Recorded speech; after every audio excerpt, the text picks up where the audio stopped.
Okay, so Robyn Humphrys put out a video that I thought was interesting, and I wanted to respond to it. Basically, in her video, it was talking about how avoidant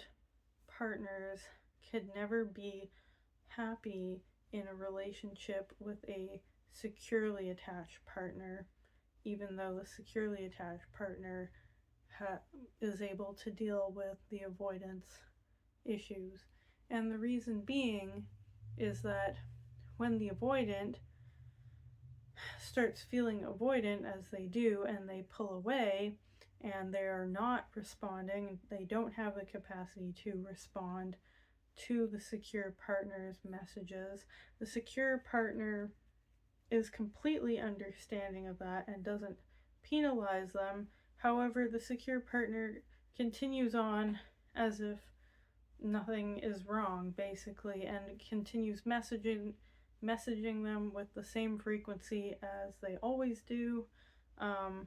which is going to probably be way more than the avoidant partner in those situations, because the avoidant partner is off like not wanting to respond at all or responding very minimally. And then what happens in the avoidance brain is that they start feeling kind of guilty that they're not responding, because they assume, oh, she used the word like tally, like they're keeping a tally or a score in their head of like how much effort their partner is putting in to message them versus how much effort they are putting in and delivering to their partner. And because they are not putting in nearly as much effort in those moments as their partner, they in their head go, oh my god, my partner must hate me now,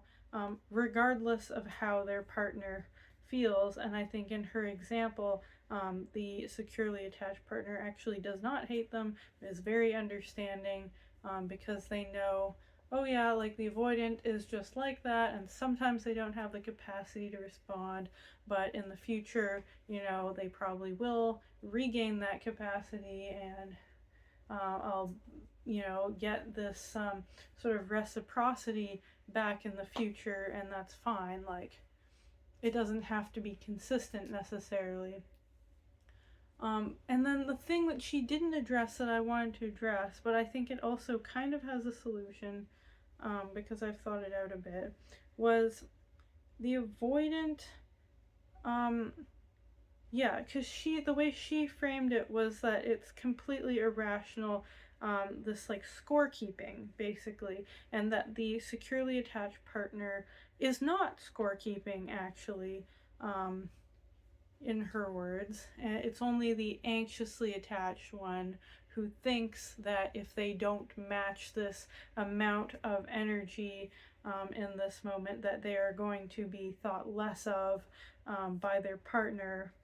However, I would say that I think there is some element of reciprocity that is expected in the vast majority of relationships. So, just because the securely attached partner is okay with them not responding right now doesn't mean that the securely attached partner is okay with them not responding indefinitely. There will be a point at which the securely attached partner is going to stop feeling as okay as they are right when the avoidant first deviates from the norm and goes into avoidant mode. So this avoidance, this bout of avoidance, if you will, cannot extend indefinitely, because probably in most regular relationships, the securely attached partner will still have some expectations. And so I think in those moments, this is causing the avoidant partner is like seeing this like, okay, well, I might be okay for now, but this won't be okay forever. And so this is like building up this burden of like, okay, like the longer I don't respond, the more and more pressure there is going to be for me to respond. And I think that is actually a very rational, in a sense, in that, like, that expectation is real. The expectation of reciprocity is real. I think the part that is irrational is the viewing it as a burden, because I think in the moment when the avoidant is not in the mood to respond, it clearly looks like a burden to them, because in that moment it would be a burden if they were to force themselves out of their avoidance and respond. It would be like against the nature of how they would like to be acting. And what the part that is maybe irrational is that the avoidant is falsely projecting that they will continue to view this expectation to respond as a burden in the future, like continuously, which